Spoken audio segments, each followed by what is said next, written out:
Hi friends! For today, let's stop waiting and start positioning. Question: are we waiting for the right moment or are you and I preparing for it? Opportunities rarely come perfectly timed.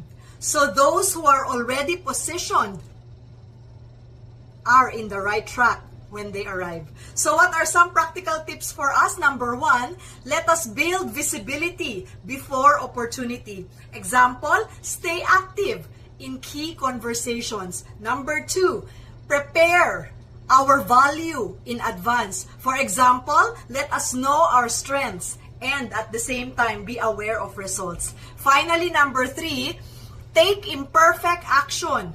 For example, launch the idea even if it's not perfect, because many times it's the doing and the intention that counts. Today we are being reminded from Proverbs 24 verse 27, prepare your work outside, get everything ready.